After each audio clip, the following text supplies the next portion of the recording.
तो चलिए बात सबसे पहले मौसम की कर लेते हैं, क्योंकि आसमानी आफत से आधा हिंदुस्तान त्राही त्राही कर रहा है। असम हो या फिर बिहार हो, राजस्थान हो या फिर उत्तर प्रदेश हो, बाढ़ की विभीषिका ने कई राज्यों को अपनी चपेट में ले रखा है। मूसलाधार बारिश, नेपाल से आने वाली नदियों के बढ़ते जलस्तर के चलते पूर्वी उत्तर प्रदेश के 16 जिले जलमग्न हैं।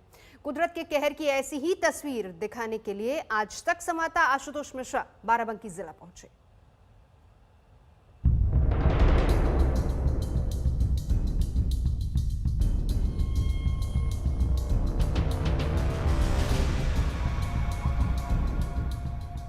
हर तरफ पानी पानी, गांव के गांव डूबे हुए हैं, घर दुकान जलमग्न हैं, रास्तों का पता नहीं, जहां देखें बस पानी का कब्जा है। यूपी के 16 जिले बाढ़ की चपेट में हैं। बाराबंकी का हाल तो और भी बेहाल है। सरजू नदी उफान पर है। बढ़ते जलस्तर के चलते पानी गांव में घुस गया। लोग घर छोड़कर तटबंध पर चले आए हैं। बाढ़ की विभीषिका ने पूर्वी उत्तर प्रदेश के बाराबंकी जैसे जिलों को कैसे अपनी चपेट में लिया है, उसकी बानगी अगर देखिए इन तस्वीरों में।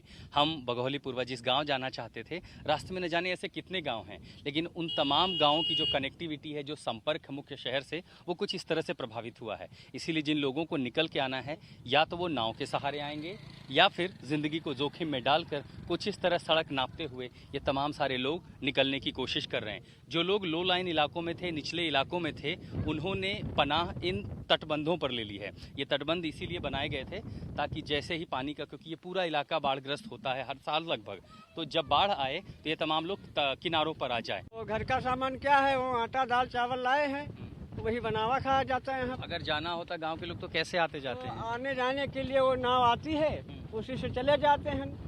तो कितने दिन से आप लोग यहाँ रह रहे हैं? अरे यहाँ सर जी वो 1 महीना हो गई। एक महीने से पानी है गांव में? हाँ, 1 महीने से पानी बराबर चल रहा है। सैलाब का शिकार हुए लोगों की दास्तान अभी खत्म नहीं हुई है।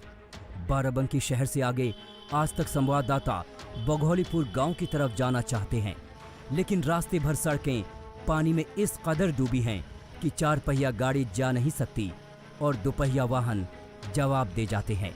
स्थानीय लोगों ने मोटरसाइकिल के जरिए हमारी मदद तो की, लेकिन पानी के स्तर ने सफर को मुश्किल बना दिया।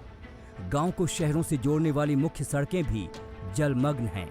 बाढ़ग्रस्त बाराबंकी में मैं बघौली पूर्वा गांव तक पहुंचना चाहता था, लेकिन आते समय ज्यादातर जो गांव हैं वो मुख्य शहर से ऐसे ही कटे हुए हैं, क्योंकि सड़कों पर पानी है। कुछ स्थानीय लोगों ने हमारी मदद की ताकि हम मोटरसाइकिल पर पहुंच के गांव तक पहुंच आए, क्योंकि बीच बीच में सड़क के कई सारे हिस्से पर 1 से 1.5 और 2 फीट तक पानी है और जो गाड़ियां हैं वो बंद पड़ जाती हैं।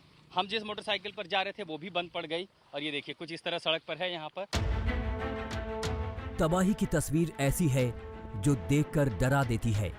गांव के गांव, खेत खलिहान किसी विशालकाय महासागर में तब्दील हो गए हैं, जिन्हें पार करने के लिए लोगों के पास या तो नौके का सहारा है या फिर जीवन को खतरे में डालकर पानी में डूबी सड़कों को खोजते खोजते किनारे पर आने के लिए मजबूर हैं।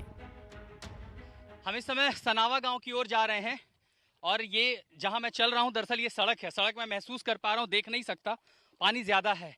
ये डंडा इसलिए ताकि अंदाजा लगा सकूं कि सड़क कहां है, और ये पता चलता है कि यहाँ रहने वाले लोग अपनी जिंदगी को किस कदर खतरे में डालते हैं। और ये तस्वीर पिछले कई दिनों से है। पानी का स्तर बढ़ने के चलते गांव में जो हाल है, उसके चलते लोग जहां तहां विस्थापित हो चुके हैं, तटबंधों पर जा चुके हैं। तो छोटे बच्चे, बुजुर्ग, महिलाएं, बड़े, हर किसी के लिए इस बाढ़ ने ऐसी मुसीबत खड़ी की है। आगे पानी गहरा हो सकता है और खतरा बढ़ सकता है, इसलिए आज तक संवाददाता नाव पर सवार हो गए। सफर लंबा है और रास्ते का पता नहीं है, इसलिए खेतों झाड़ियों के ऊपर से नाव सनावा गांव की ओर आगे बढ़ी। कुदरत के कहर से किसानों के पसीने से सींची हुई फसल जलमग्न हो गई है। सनावा गांव के नजदीक पहुंच चुका हूं मैं। बरसात फिर से होने लगी है और अभी मैं जहां चल रहा हूं ये भी कोई जलाशय नहीं है। दरअसल ये मुख्य सड़क है, लेकिन इस मुख्य सड़क पे पानी इतना ज़्यादा है कि दरअसल अब यहाँ नाव की ज़रूरत पड़ रही है। गांव में जिनके पास नाव है वो तो आ सकते हैं, लेकिन ऐसे लोग भी हैं ज़्यादातर सबके पास नाव नहीं है। तो प्रशासन ने जो एक मुहैया कराई है ताकि इसलिए कि जो मुख्य जो शहर हैं वहाँ से आने वाले लोग हैं, बाज़ार हैं, चौराहे हैं, वहाँ लोग ज़रूरत का सामान खरीद सकें, दवाइयाँ खरीद सकें। काफी मशक्कत के बाद हम बाराबंकी जिले के सनावा गांव में पहुंचे, जो अब किसी टापू में तब्दील हो गया है। गांव के चारों ओर पानी ही पानी है और गांव के लोग इसी टापू नुमा गांव पर फंसे हुए हैं। किसी का घर पानी में है तो किसी के कच्चे मकान ढह गए हैं। इस गांव से निकलकर अब हम बघौलपुरवा गांव की ओर आगे बढ़े। यहाँ भी तस्वीर उतनी ही भीषण है।